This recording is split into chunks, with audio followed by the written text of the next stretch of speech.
was always uncomfortable with being vulnerable, too scared to say it because I didn't think anyone would believe me.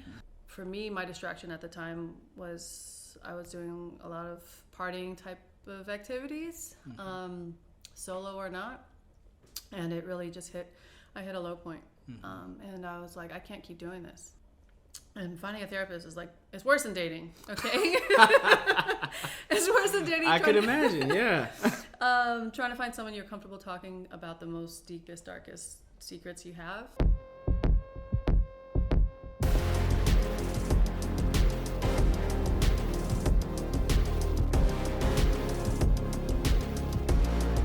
All right, hey everybody, this is Vic Hill again with the 83K Way podcast. Thank you again for joining us. Today, I have the pleasure of sitting next to Samantha Juan. Sam, she recently met and through Instagram? Instagram. And I was in desperate need of someone to refer me to a good tribal tattoo shop. And I recognized that she was Army and going through OCS at the time, I believe. Yep. But anyways, I want to welcome her. I'll let her do her own introduction. You want to tell them a little bit about who you are, where you're from, and all that, and then we'll get into it. First of all, thank you so much for even asking me to be on the 83K Way. It's an honor. I hope I keep up with everybody else that's already been on the podcast, and hope it's helpful for everyone watching and listening. So a little bit about me. I was born and raised in Bahrain. Grew up in Bahrain until I was about 14. Moved to California, South Bay, Gardena initially. Natural progression. Gardena, and then Carson, and then left for the Army like right after. Okay. I was a cook at first since I was still an immigrant. And then when I got my citizenship, switched over to signals intelligence analyst.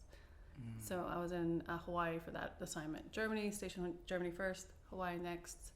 Then got out off of active duty 2013, pursued my fine arts degree over at ODU. Got back into the Army. I missed it so much. Texas National Guard to go through OCS, and we'll talk about it more in a little bit, but that didn't work out. Yeah. And now I'm here doing this. Okay. Yeah. Well, yeah, again, thank you. It's an honor for me, too. I've just seen so much that you've been up to. A few TikToks, a few Dwayne Johnson shout-outs there. Couple. Yeah, that was hilarious. Yeah, so with the 83K, a lot of what we discuss is the journey, right? The journey and the sacrifice as you're on your way to the next level for you, whatever success is for you, whether it's mental, spiritual, or monetary for some. Sure.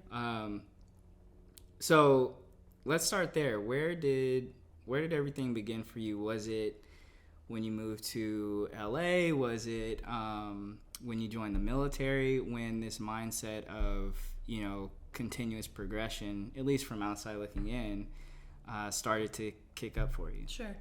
I think I've always been really competitive. It was a way for me to challenge myself as well as try to get the attention of my parents, try to make them happy. And they were strict, but only to a certain degree. Like, they wanted me to get good grades, but they were never really checking on my homework. They wanted me to be an athlete, but they never went to the games. So it was like a double-edged sword. But regardless, I enjoyed winning. I enjoyed getting the good grades. And I noticed how much it helped me personally. So, yeah, from a young age, I've always been, like, competitive. Wow. All right. And then, so what made you decide on the Army? Because you were here already. Yep. Yeah. So. I was. I think, I don't know how old or young you are, but back in those days, they were cold calling landlines. All right. So back in 2002, I think, is when my recruiter called my house phone and was like, hey, do you want to talk about money for college and traveling? And I didn't know anything about the Army, and I was like, sure. Why not? Give you some time. And initially it was because of that, right? Like my parents weren't able to afford to send me to college. But now being in the position I am now and more comfortable with my healing and spirituality, I know I can confidently say I did that to escape my abuser, who was a family member. And so I was like, oh, it's one-way ticket out. I am gone. Sign me up. Let's go. And so that was a tool for you. Yep. But it worked out, and you used it to help you cope with what you had been through. Yep, for sure, 100%. And nobody then knew what was happening to me. I didn't share or show it, and I used getting those trophies, getting those good grades to make sure that everyone thought everything was fine. But now knowing, like, oh no, that was a Band-Aid. Right. Yeah. And so the Army was a tool for me to get away, for sure. Wow. That's, yeah. Sorry, that got deep real fast. We dove right in, and that's okay. But, and like we were saying before we started, a lot of folks will see you now and just they could assume the whole gamut. Like, she's always been like this. Her confidence is through the roof. They'll see you gun-toting, you know, in photos, and like, wow, she's badass. Yeah. And but you know, the pain and everything that you went through that's not anything to scoff at by any means, and it's happened to more people than anyone would know. The first time I ever said it out loud on a public platform was last year during the pandemic. That's recent. It is very recent. Very recent. I was always uncomfortable with being vulnerable, too scared to say it because I didn't think anyone would believe me. Knowing that my family member saw it happen in real time and nothing happened, was like, oh, well, if they don't even have my back, I'm not going to say anything. Nothing's going to happen to him. Yeah. Carry on as usual, you know. But when I finally did, after, you know, a little bit of finally going to therapy and exploring my spirituality, then thousands upon thousands of messages like, oh, me too, and like, I'm so sorry that happened. I was like, holy cow, like, it is very, very common, sad to say, but it was very overwhelming. The support and the like, what do I do now? And I'm like, I don't even know. Like, I'm not a therapist. I'm not sure. I'm just trying to figure it out myself and navigate it. But you know, if that was the first step for them, I'm happy to provide some sort of outlet. What made you decide to speak up last year? Last year, like, that was a whole year of healing for me. And a lot of people, I think, with the pandemic, working from home, took the time out to be like, what really makes me happy? Like, I'm in my own thoughts 24/7. Yes. I'm not distracted by being in the office or, you know, whatever it is, running around. I'm in my home. What do I do?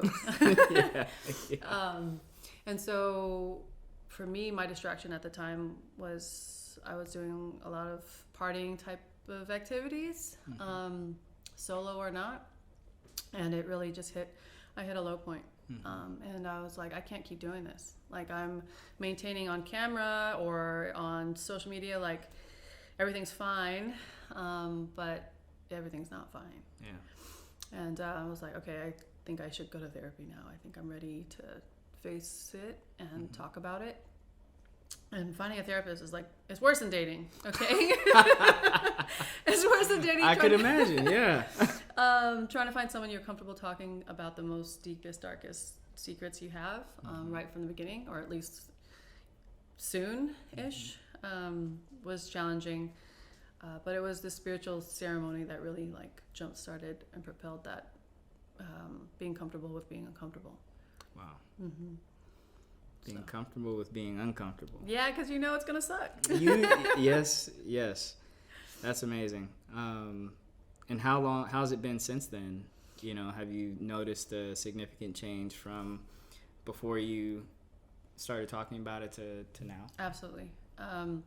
I've gone back to those peyote ceremonies multiple times. I've brought friends who also needed help mentally, spiritually, and were reaching low points and like, what do you have to lose type of deal. And I've tried other holistic medicines that have really helped me. Ketamine, psilocybin, DMT, and they're life-changing. To help me with my diagnosed PTSD, it's really propelled the healing process. You can't just take or do the holistic medicines without the integration, without the talking part. And for me, it was a combination of the talking part and the art. Getting back into painting really helped me process, one, the experience of the holistic medicine, and two, the thoughts that I was too scared to say out loud in the first place. Right. The experiences that I had gone through. And so I did it through my art. And the art looks amazing. Oh, thank you. Yeah. Thank you. Yeah. I appreciate that. And how long has that been a part of your life, the artwork? The art has been, I mean, if you think about it, everyone's an artist when they're a kid, right? You pick up a crayon, some watercolor. I tried. Everyone's trying. Everyone's trying. But it was an outlet for me back then, and now knowing I used it I wouldn't say art therapy, but like to escape what I was going through as a kid. Because the abuse started when I was 4, the earliest memory I have, through 16. And so, yeah, art was my dear diary, my journal. Okay, so you have a lot going on, so I do want to try to cover all of it. No, you're fine. And especially going out over what you started with and how you've coped and all that. It seems like that's been a catalyst for all the things that you are involved in now. So there's the artwork, there's actually I'm gonna let you tell it. Sure. Yeah. What There's all a what all Yep. do you do now? And why? Like why do you do some of the things you do? Because I'm into a lot of things, and it plays into the end goal for me. So after I left active duty, I got into a program for veterans, a marketing program, year-long residency, 4 different marketing agencies. And now I work at the last one I interned at, DSA, a multicultural advertising agency. And so that's my 9 to 5. Okay. Right? And they've been wonderful, and I've learned so much about social media, about marketing, but going through this healing process through the pandemic and meeting other veterans that use art unknowingly as therapy, it really has inspired me to start a nonprofit called SOAR, or Serve Our Artistic Realm. I haven't talked about it too much because it's still being developed, but SOAR will be an art studio where veterans can come take classes or hang out, create, and create around people that won't be judgmental or have gone through similar experiences. Wow, that's amazing. Thank you. And that's going to be in Texas? Yeah. Okay. Yeah, right now. I'm also thinking about doing online programming so that others can join from wherever they are. Okay. To promote that and help gain awareness for the organization, we're making a documentary. And so the documentary is FPO, labeled self-portrait right now, about my story and about how I've met these veterans who now are helping me start this nonprofit. Okay. Yeah, and so the story that led to that, all the abuse, the military career, everything. Yeah. So that's big. That's huge. that's really big. We've shot the trailer. It's in editing right now. Okay. Yeah, and so we'll use that as a pitching tool for the nonprofit, as well as additional funding for the remainder of the documentary. But so there's that. That's what I'm trying to transition to now and do that full time. Like I said, the advertising agency is great. They've been wonderful, but my passion, what I feel is my purpose through these spiritual ceremonies, is now to use my art in a way to help more people, not just myself. And do you still go through the spiritual ceremonies? I do. How frequent does one do something like that? I just did a journey Halloween weekend. Okay. And that was with a group of 10 veterans. Sacred Warrior Church. It was an amazing experience, completely different. They're all different. The medicines were different from the peyote ceremonies, which I do in the Mojave with a roadman, people from the Mojave tribe. There's singing, dancing, drumming. They're just very different. You gain so much from each one. Yeah. Yeah, they've been wonderful. Where do you find the time? Look, you should know, especially starting your own company, doing this as a passion project, you need to make time for yourself. Mm-hmm. You need to make time for yourself or you'll get burned out and you won't be performing at your best, right? I agree. Yeah. People are like, hey, when are you free? I'm not, but I'll make time. Right. You know, we can make time for what's important. Yeah. What about you? Do you explore your spiritual, or are you religious, or? I am not. I'm not religious. I'm not political. I'm not religious. Yeah. I'm just in the middle. Sure. And I kind of just float, and it helped.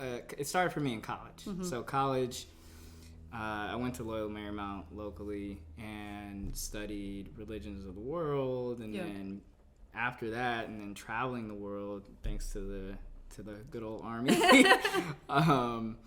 You know, experiencing different cultures. Yep.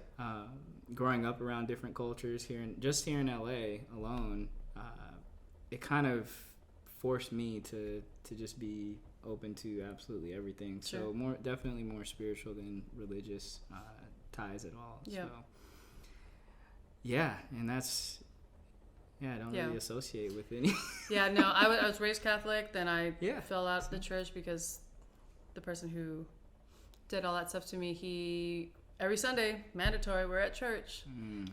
So it was it left a bad taste in my mouth.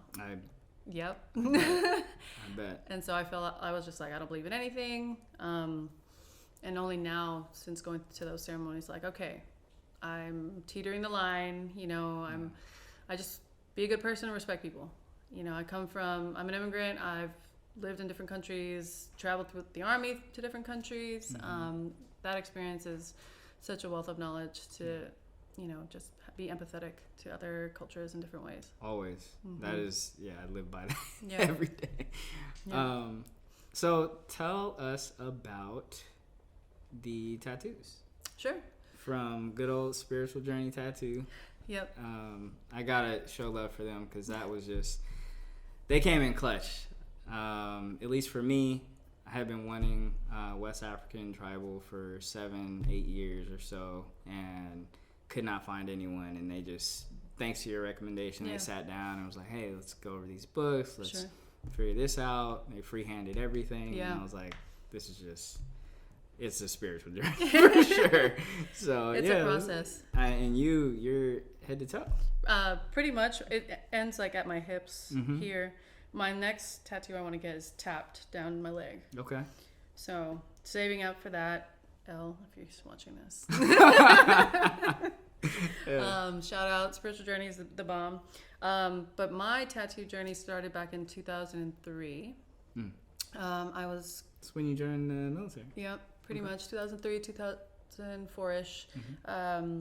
I was like searching for Filipino tattoos. I didn't find anything other than like tropical flowers, the Filipino flag. And then I came across their website, Tatak na Patnaalon, which means Mark of the Four Waves in Tagalog. And there was this questionnaire. So this questionnaire, you say where you're from in the Philippines. It's like, what did your parents used to do? What did their grandparents used to do? X, Y, and Z, right? And I'm adopted. Biologically. Just throwing that in there. Hey, I'm adopted too. So I was adopted from Bahrain. My parents were working there. Biologically, I'm Filipino and Iranian, or Filipino Persian.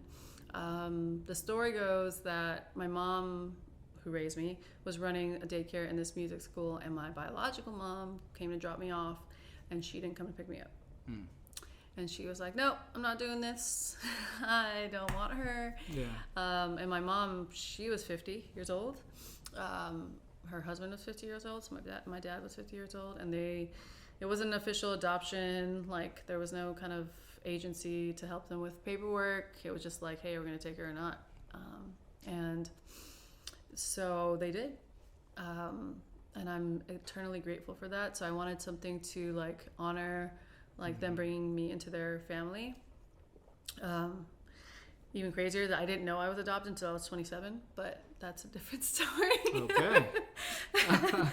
Yes. So I'm going through this questionnaire and like having to interview my parents, you know, to get the real, the full story about it and to get their kind of blessing to have these markings.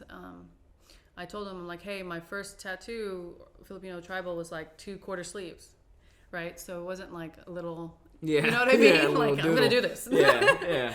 And they were like, that's, you know, they were good with it. And so, yeah, that's when that started back in 2003, probably is when I first went to get my first tattoo after all that interviewing and stuff. Wow. I was stationed in Germany then, so trying to find a black work artist that could do it. The process was much different then, especially for those living overseas. Like, I think Elle just makes them fly in now. I don't know. Probably. But back then, you'd send him photos of like you from different positions, and then he'd draw it on the photos. And so you would bring it with a mock-up, pretty much. Wow. Of your tat. Yes. So my first part that I got done was this, my shoulder, right shoulder, the shield. And I got that done in Germany. And then he was like, nope, you got to find somebody else. And I was like... It's like, wait a minute. Hold on. It's there. It's there. It's not terrible, but he didn't like how thin the lines were. He was very particular, which is good. Yeah. And then I found Dan Damascia, he's out of Belgium, Liège, Belgium, and Calypso Tattoo is the name of his studio. He's still there. Super professional guy. Show up 10 a.m. Always on time. Like, very efficient tattoo artists. Yeah. And I found him after seeing his mandala work and a lot of like dot work, very, very, very tedious stuff. So I was like, okay, if he's doing this, and then he's completed the rest of my sleeve, and then up this here, and then I left Germany by then. But yeah, he did a lot of my work too. Wow. Yeah. Really. Did it help you? Did all the tattoos kind of help you connect with your heritage? And I say that because you were adopted and because of all the travel and all that as well. I think so. You know, I didn't know that I was half anything until officially, when I was 27. I mean, I had an inkling because my parents were 5 foot. My sister's 4'11". My niece is 4'10". Like, hair is really curly. I think I was like, okay, there's something up here. When I was like 7. Okay, I'm trying to do the math. I would have had to come out of my mom's body at 50. You know, come on, mom. Yep. But I didn't, question it because they were always so like trying to make me feel a part of the family. And none of my aunts, none of my uncles, nobody slipped like, oh yeah, you're adopted, girl, stop. Nobody said anything. Nobody said anything. So they had like some sort of really secretive family meeting in the beginning or something, and my dad was like, you better not say anything. But yeah, I asked my mom officially, like, I was on deployment, and I was like, man, if I die, I really want to know if I am adopted or not. Yeah. Via FaceTime. Where were you deployed when you were? Afghanistan. Okay. Yeah. I was gonna say it had to be a combat area where you're like talking about that kind of stuff. Yeah. One of the SEALs that I was working with, he was like, I'm adopted too, and if I had the opportunity to ask, I would completely. I was like, you're right. Maybe I should make some time to ask. But, wow. And so speaking about the deployments and everything, where have you been? So I volunteered for one deployment as a cultural support team leader. Back in 2011, the military put out a program to assign women to special operations teams. And I saw the poster, and it was super vague. It was like a chick with a rucksack on, and it said, do you want to be a part of history? That was it. And I was like, yep. I sure do. Sign me up. Yeah. And I don't know why. I think it was just the challenge. And everyone who had seen the poster was like, you'd be perfect. I'm like, perfect for what? You don't even know what it is. But it was at SFAS. Selection was at SFAS, Fort Bragg. And then, went through the first selection process, made it through. It was a year long of train up, pre-deployment stuff. And then, deployed in 2012, Fob Shank with... JSOC. Nice. And so have any of those deployments as well played into what you're currently working on when it comes to helping people cope and PTSD and all that as well? Yeah, there was some things that happened during deployment. You know, it's all cool shooting big guns, but, you know, if you come home, you have those memories. They don't go away. Yep. But I think it makes me more relatable. Especially, surprisingly enough, a lot of the artists, and I call them artists even though they're like, I only draw stick figures. I'm like, no, you're still an artist. I don't care. Most of them are men, you know, and they're battling those experiences of being deployed over and over again. And for them to know that I've seen what they've seen, the underbelly of the beast, they appreciate that and they respect that, and they are more open to telling the rawness of what happened. Mm-hmm. Yeah. Yeah, it makes them comfortable, which, hey, So what, you got out, and I mean, you had all this experience, amazing experience and tough experiences and whatnot, and then you wanted to become an officer. Yep. And what's the story on that? So after 6 years of being out of the military, working at this marketing agency, it wasn't the most fulfilling job to my soul, right? Like, it was fun, glitz and glam, commercials, yada yada, great. But who am I actually helping? I'm helping large corporations make more money. Let's be real. It's true. Yeah. And that's fine. But I wanted to see if there was a way I could still like mentor, or you know, and I thought the way I could do that was to become an officer, come back with the experience of being a civilian and my previous active duty experience. And it wouldn't be too much of a commitment because it'd be 1 week in a month, right? And so I signed up OCS like package or program only, right? Straight into OCS. And then went through 3 train-ups before they send you to the 2-week course, right? Yeah. One day before graduating, I failed land nav by 1 point. Oh my goodness. I know. No joke. And I probably would have graduated the top of my class. Like, so many of the cadre were like, you got to fight this, you got to fight this, you got to fight this. I went to the brigade commander, please sir, I will show up at 1 a.m. again. Nope, sorry. Yep. Aren't there a shortage of officers? Yes, it's the National Guard. Yeah. Too. Like, you're begging for people to apply, but I don't know. It wasn't my time. Yeah. And for me, like, being super competitive, number one, always like setting a goal, accomplishing whatever it is, right? Going from special operations to the Texas National Guard and failing land nav, like, my ego was crushed. Yeah.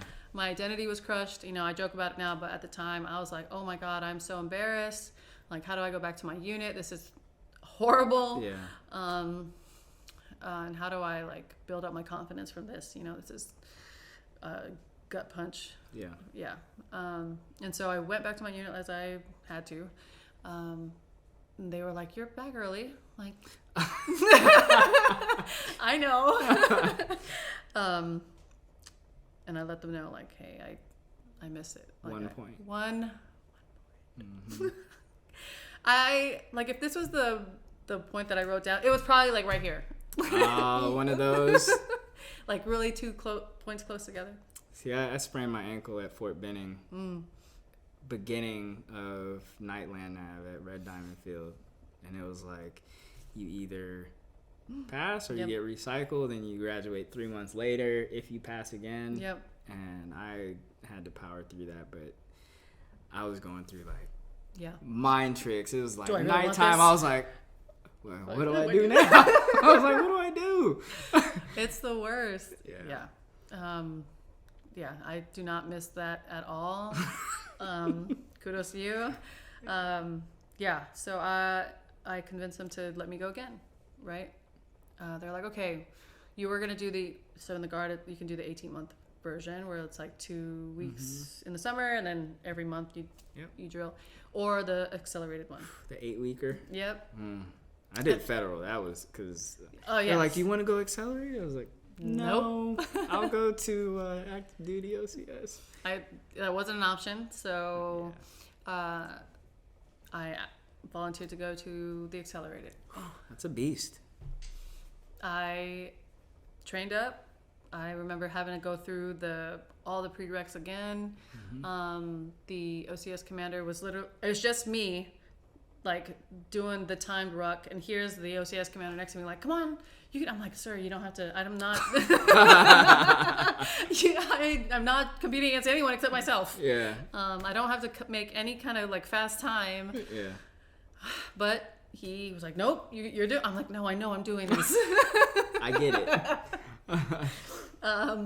And so they were really rooting for me. You know, that's what that showed me. Like, they really wanted me to go.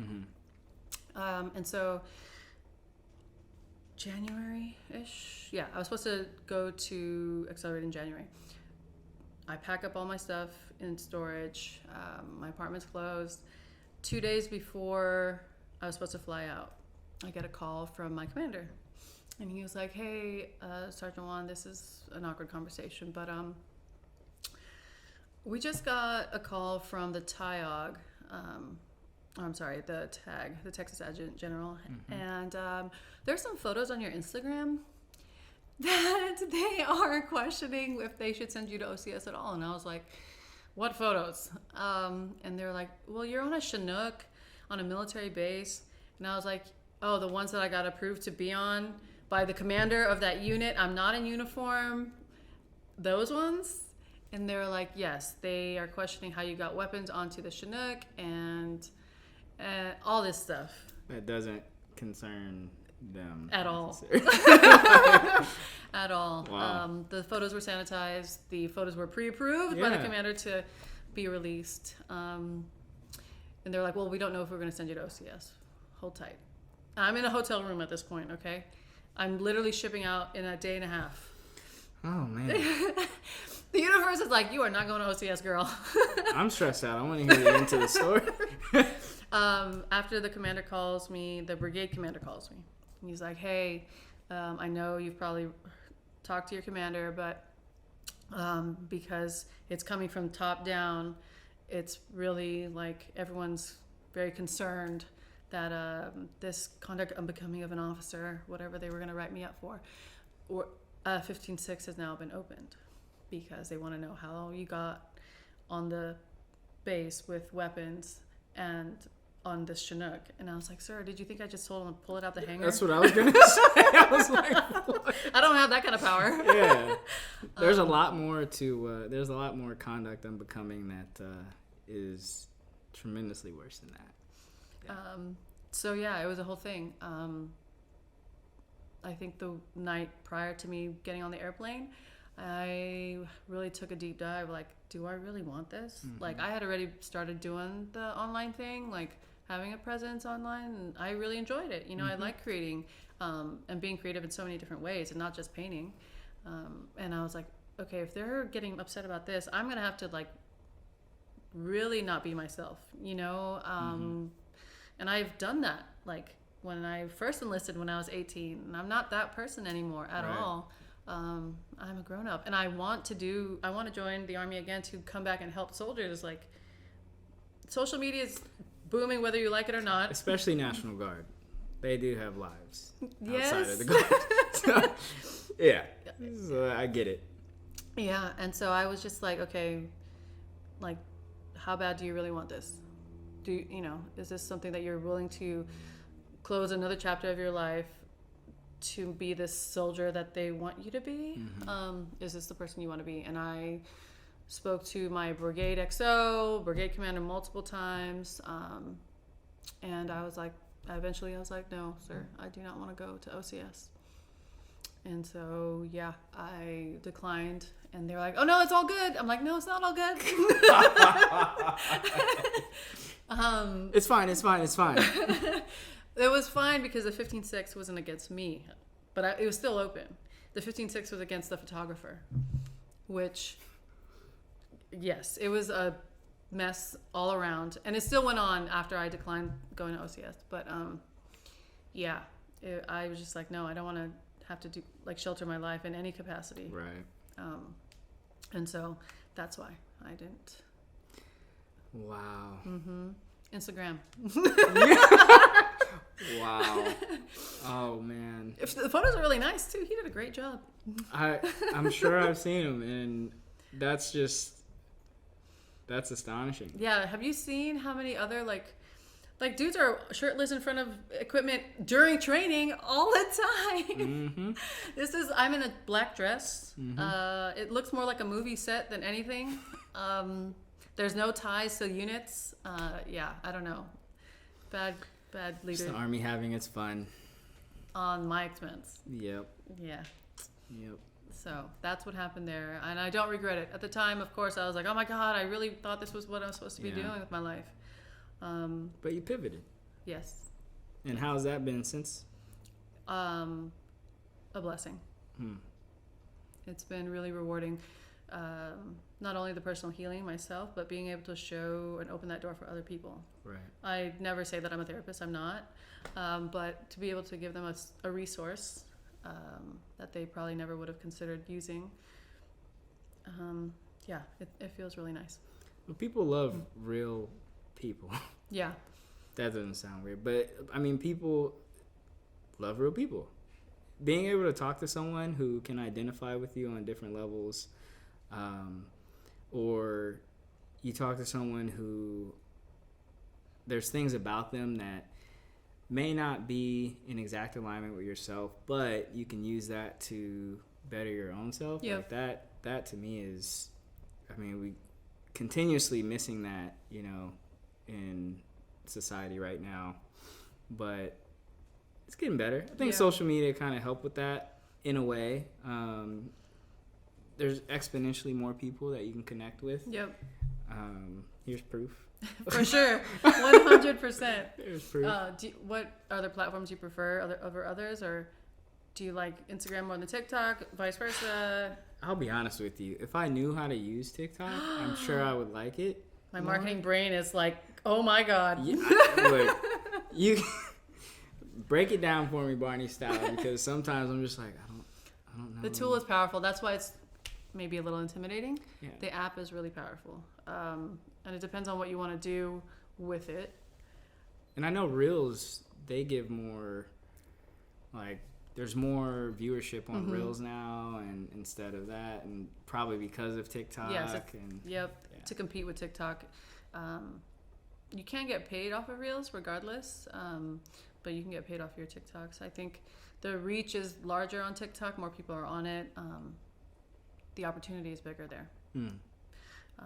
Newer creators are hopping on there to like launch their platform or get more awareness of what they're doing. Wow. Yeah. So what would you say? I mean, I know that's been your profession for quite some time now. Following the military, what would you say is like your bread and butter? Like, if someone had to put a descriptor on you as to like, and this is tough because I personally don't like being boxed in, but I feel like people have a hard time. Like, they're like, oh, Vic, he's a. Oh, geez. I think my parents have a hard time. Like, yeah, my son does. I don't know, a lot of stuff. Yeah, a lot of things. I'm a Renaissance woman. Yeah, exactly. Yeah. How would you? Can you even put that into a bluff? I would say I would like to describe myself as a creator. Only because that encapsulates so many different things. Yep. Whether it's art, business, content. I'll leave it at that right now. It's FPO, penciled in. Let me work on the drafts because I don't want to be boxed in at all. And I think this journey of finding out who I am and who I want to be, what my purpose is still very fresh. And it's come with the healing. I'm so grateful for that. But before it was just like, what's the lowest hanging fruit and what can Yeah. what goal I know I can crush, you know? Yeah. But it wasn't because I wanted to, like from my heart. It was just like, oh, that's hard and people respect it and I'm going to do that. Versus now, like, I think this is, or I feel like this is the path I'm supposed to be on. And what does your path lead you to? What's your, like, you know, you have your why. What's your Z? What's the end? Having that art studio right now, being able to provide a space for our military members and veterans to have that community, have that creative space. I've already been looking at spaces physically. Right. Yeah. So, yeah, trying to make that happen is my... That's a good goal. Yeah. That'd be amazing. What about yourself? Oh, throw it back at me. Yes. My end goal, you know, it's to have a venture fund for all of those who don't get the limelight that they deserve. So there's a long list, but a quick example is the National Guard and Reservist community, and often overshadowed by active duty or like being a veteran, and like sometimes they're in the middle ground of being a veteran, and their job security as National Guard and Reservists is often in the balance, just depending on what you do, and companies can get around it, and I've seen it. Yeah. I've helped soldiers get jobs. Really? I've, you know, helped soldiers who were homeless and all that stuff.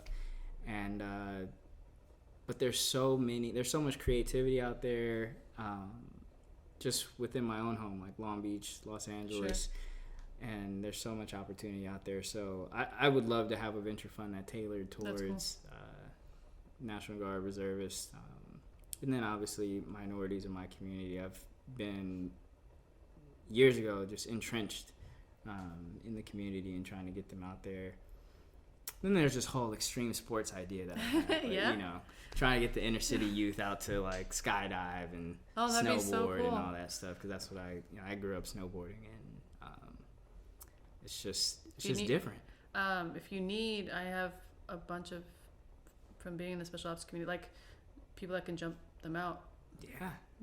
That'd be amazing. Yep. See? Boom. See?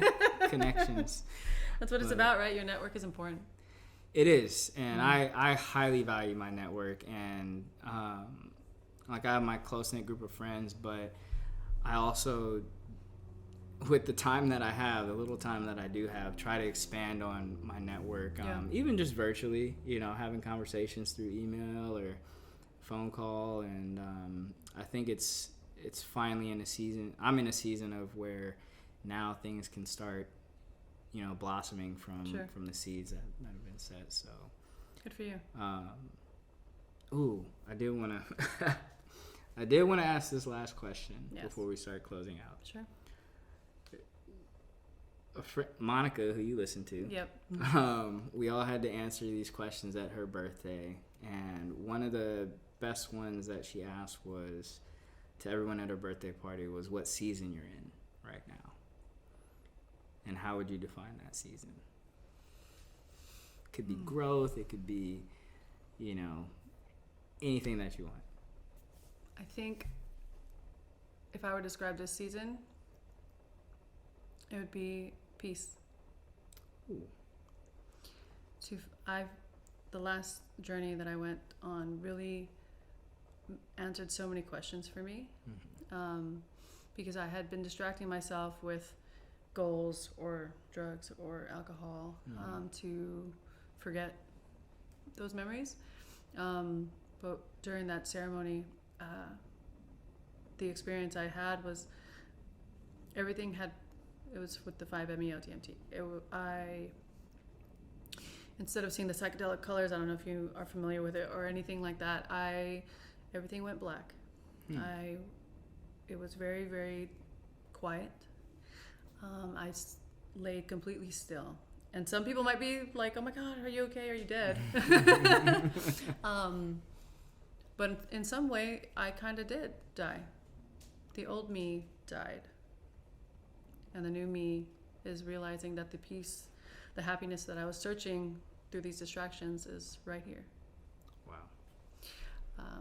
And so now I'm ready to not waste my time being distracted. Yeah.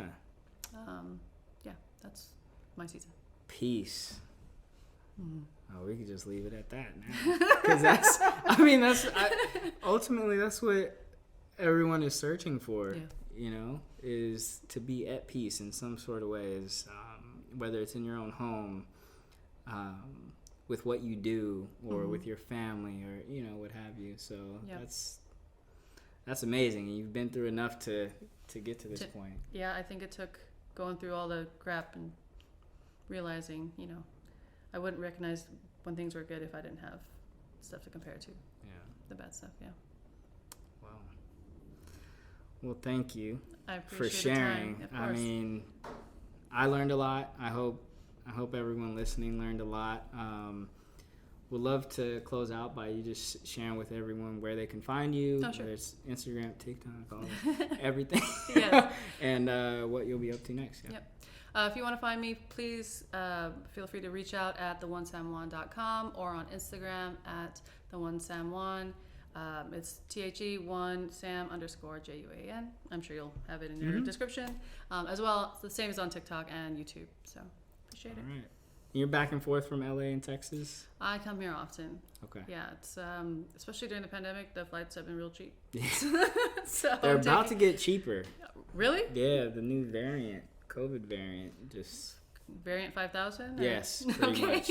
Yeah. So, but yeah, thank you again. I really appreciate it. I definitely want to have you back and Yeah. see what you're up to in the next couple months or so.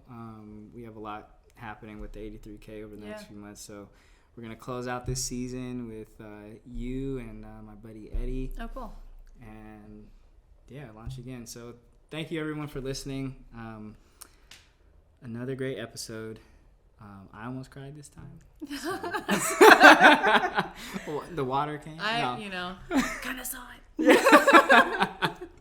But hey, thank you for listening.